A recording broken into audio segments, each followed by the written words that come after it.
Ya walaupun mungkin belum kelihatan di tahun ini, mungkin Allah kasih tahun depan atau tahun depannya lagi. Yang penting kalian sabar. Halo teman belajar, selamat datang di channel Mindset, channel dimana semua pemikiran dan hal-hal yang sedang saya pelajarin itu saya tuangkan di sini. Dan di segmen kali ini saya akan bacain tafsir Al-Quran. For your information, saya ini hanya seorang content creator yang sedang belajar untuk lebih memahami apa sih yang ada di dalam Al-Quran. Kalaupun memang nanti pada saat penyampaian itu ada kesalahan, kalian boleh banget kok komentar atau kasih masukan di kolom komen ya. Di sini saya hanya sharing dan semoga ini bermanfaat buat diri saya sendiri ataupun buat teman-teman yang nonton. Dan di video ini saya akan bacain tafsir dari surat Al-Insyirah. Sebelum saya bacain tafsir dari surat Al-Insyirah, saya juga pengen kasih tahu nih kenapa sih ayat atau surat ini itu diturunin. Surat Al-Insyirah itu surat Makkiyah yang ada 8 ayat, dan atas dasar turunnya surat ini adalah dari ayat ke-6 surat Al-Insyirah, yaitu yang bisa kita baca Inna ma'al usri yusra. Sebab turunnya ayat dari Imam As-Suyuti mengatakan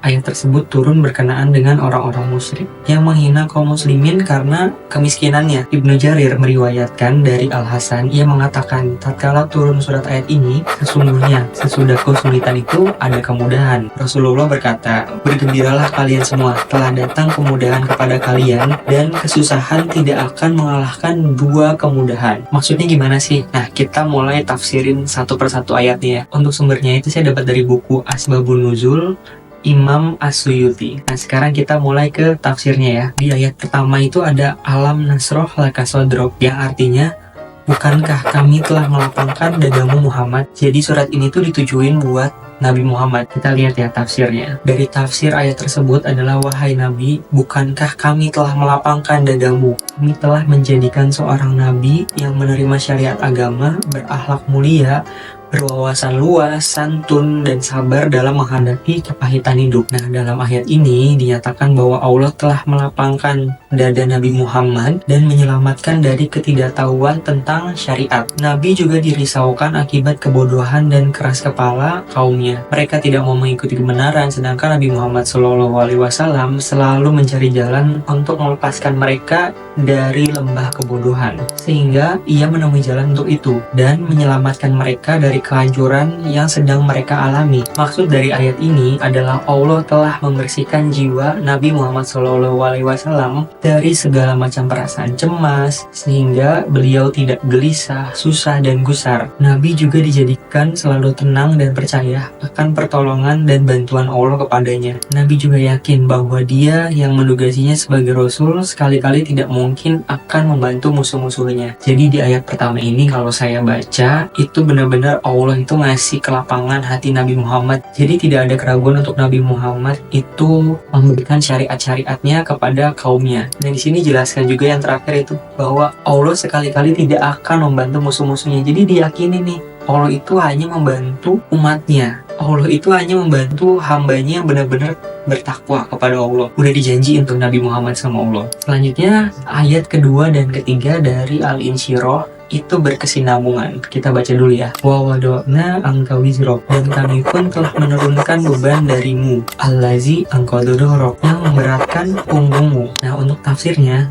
dalam ayat-ayat ini Allah mengungkapkan bahwa dia berkenan meringankan beban yang dipikul kepada Nabi Muhammad dalam penyebaran risalahnya. Dengan demikian, Nabi Muhammad dapat menyampaikan kepada manusia dengan jiwa yang tentram menghadapi tantangan musuh-musuhnya, walaupun kadang-kadang tantangan itu berbahaya atau resikonya itu bukan cuma resiko yang biasa, tapi mungkin bisa jadi kematian gitu kan. Setelah Nabi Muhammad diangkat menjadi Rasul, maka beliau mulai melaksanakan tugas menyampaikan agama Allah kepada orang-orang Quraisy. Karena timbul reaksi yang kuat dari mereka, beliau menyiarkan agama Islam itu dengan sembunyi-sembunyi. Oleh karena itu beliau itu sangat merasakan kayak berat banget ngelakuin tugas ini gitu. Tapi dengan masuknya beberapa pembesar kaum Quraisy, yaitu ada Umar bin Khattab, Hamzah, dan yang lainnya, Rasulullah itu merasa ringan melaksanakan tugasnya. Hal ini ditambah lagi dengan datangnya perintah Allah untuk menyiarkan agama Islam dengan terang-terangan, dan adanya jaminan Allah untuk menolong beliau. Dan sebagai firman-Nya, maka sampaikanlah Muhammad secara terang-terangan segala apa yang diperintahkan kepadamu, dan berpalinglah dari orang yang musyrik. Sesungguhnya kami memelihara engkau Muhammad dari kejahatan orang yang memperolok-olok engkau, yaitu orang-orang yang menganggap adanya Tuhan selain Allah Allah. Mereka kelak akan mengetahui akibatnya. Ini ada di surat Al-Hijr, di surat ke-15 ayat 94 sampai 96. Dari artinya aja udah, dan kami pun telah menurunkan bebanmu darimu yang memberatkan punggungmu. Jadi Allah itu sudah menjanjikan bahwa akan meringankan beban kita kalau kita yakin dan tawakal kepada Allah. Ayat yang keempat, wa rafa'na laka dzikrok, dan kami tinggikan sebutan namamu bagimu. Nah, ini ditunjukkan kepada Nabi Muhammad. Maksudnya gimana sih? Dan kami pun telah tinggikan sebutan namamu bagimu.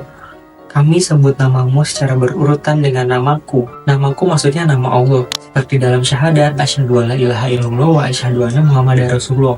Jadi namanya Nabi Muhammad itu selalu disandingkan bersama nama Allah. Azan, di tasyahud, dan sebagainya. Itu adalah kemuliaan tersendiri yang tidak kami berikan kepada nabi-nabi lain. Nama Nabi Muhammad itu selalu disandingkan bersama Allah. Banyak banget. Dan dalam ayat ini diterangkan bahwa Allah mengangkat derajat Nabi Muhammad, meninggikan kedudukannya dan memperbesar pengaruhnya. Apakah ada kedudukan yang lebih mulia dari kedudukan kenabian yang telah dianugerahkan Allah kepadanya? Apakah ada yang lebih utama dari tersebarnya ke seluruh dunia pengikut yang setia, yang patuh menjalankan segala perintah dan menjauhi segala larangannya? Mereka melakukan yang demikian itu karena yakin bahwa menjalankan perintahnya itu terdapat keuntungan yang besar, sedang mendurhakainya adalah kerugian besar. Apakah ada sebutan yang lebih mulia dan membanggakan hati daripada menyebut namanya bersama nama Allah yang Maha Pengasih sebagai tanda kesempurnaan insani? Sebutan mana lagi yang lebih mulia daripada sebutan yang dijadikan tanda pengakuan kerasulannya, dan pengakuan tersebut dijadikan syariat seorang menjadi penghuni surga. Selain itu, Nabi SAW telah membebaskan umat manusia dari perbudakan, kebodohan, dan kerusakan pikiran, serta membawa manusia kembali kepada fitrah yang menjamin kebebasan berpikir dan berkehendak. Dengan demikian, manusia dapat menemukan hak dan mengetahui siapa yang sebenarnya harus disembah. Mereka kemudian bersatu dalam keimanan dan beribadah kepada Allah yang Maha Esa. Sesudah mereka berbeda-beda dalam penyembahan mereka, beliaulah yang menyingkirkan awan-awan kegelapan dari mereka serta menerangi jalan yang harus ditempuh untuk menuju kepada kejayaan dan kebahagiaan. Masya Allah, ini artinya dalam banget sih. Lanjut ya. Nah, ini yang paling menurut saya, ini dua ayat yang spesial di surat Al-Insyirah. Dibacanya fa inna ma'al usri yusra, inna ma'al usri yusra. Disebutkan dua kali, yang artinya maka sesungguhnya beserta kesulitan ada kemudahan. Itu di ayat kelima. Dan di ayat keenam, sesungguhnya beserta kesulitan itu ada kemudahan. Ini sampai disebutkan dua kali di Al-Quran. Kita bacain tafsirnya. Demikianlah nikmat-nikmatmu padamu, maka tetaplah optimis dan berharap pada pertolongan Tuhanmu. Karena sesungguhnya beserta kesulitan apapun pasti ada kemudahan yang menyertai. Engkau hadapi kesulitan besar dalam menyampaikan dakwah kepada kaummu. Mereka ingkar menentangmu, tetapi Allah telah memberi kemudahan untuk menaklukkan mereka. Iya benar, jadi Nabi Muhammad itu dikasih cobaan supaya kaumnya itu ikut sama dia, tapi banyak banget cobaannya, tapi Allah selalu ngasih kemudahan buat Nabi Muhammad, dan akhirnya kaumnya pun ikut ke Nabi Muhammad. Dalam ayat ini Allah mengungkapkan bahwa sesungguhnya di dalam kesempitan terdapat kelapangan, dan di setiap kekurangan sarana untuk mencapai suatu keinginan terdapat pula jalan keluar. Namun demikian, dalam usaha untuk meraih sesuatu itu harus tetap berpegang pada kesabaran dan tawakal kepada Allah.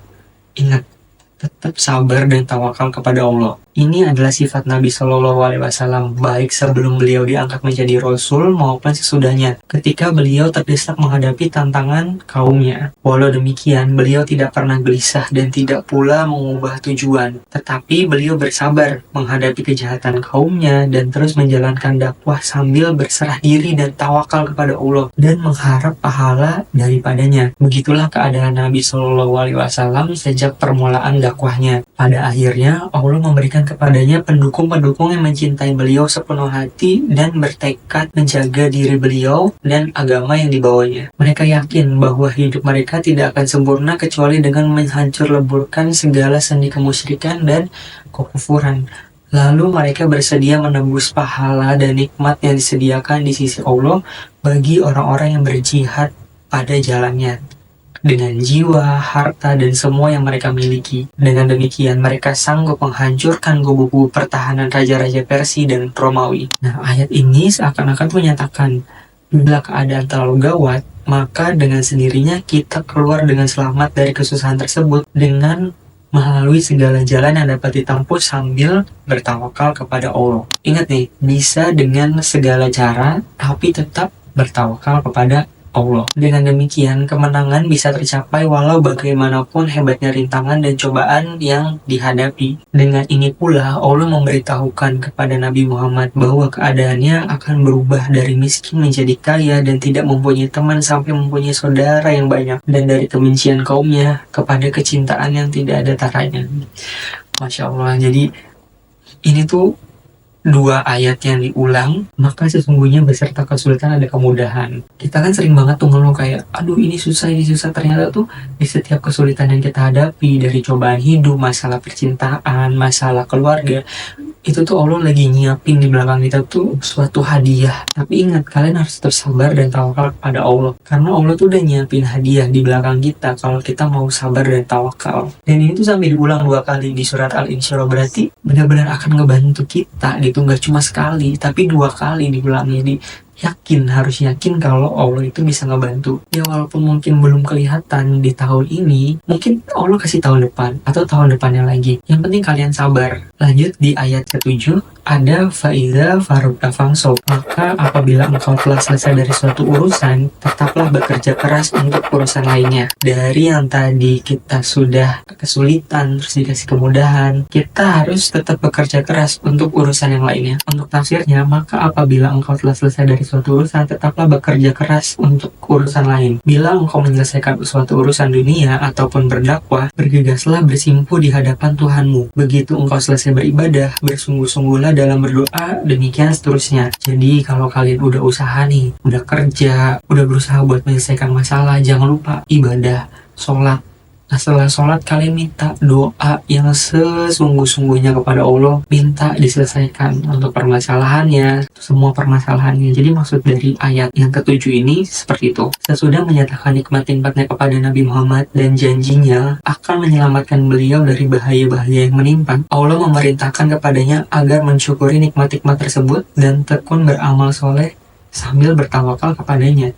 Bila telah selesai mengerjakan suatu amal perbuatan, maka hendaklah beliau mengerjakan amal perbuatan lainnya. Sebab dalam keadaan terus beramal, beliau akan menemui ketenangan jiwa dan kelapangan hati. Ayat ini menganjurkan Nabi Muhammad SAW tetap rajin dan terus-menerus tekun beramal. Jadi di ayat ini pun Allah udah ngejelasin kalau kalian udah selesai satu pekerjaan, jangan ditunda untuk mengerjakan yang selanjutnya. Ibadah, berdoa, beramal gitu kan, gak usah tunda-tunda. Atau kalian lagi ngerjain satu kerjaan, ini udah selesai, ada lagi kerjaan berikutnya, itu jangan ditunda-tunda. Karena sudah jelas di sini, maka apabila engkau telah selesai dari satu urusan, tetaplah bekerja keras untuk urusan yang lain. Dan ayat yang terakhir adalah wa ila rabbika farghab, dan hanya kepada Tuhanmu lah engkau berharap, dan hanya kepada Tuhanmu lah engkau patut berharap dan selalu bertawakal serta mengharap rahmat dan ridhonya. Dalam ayat ini Allah menegaskan agar Nabi Muhammad tidak mengharapkan pahala dari hasil amal perbuatannya, akan tetapi hanya menuntut keridhaan Allah semata, karena dialah sebenarnya dituju dalam amal ibadah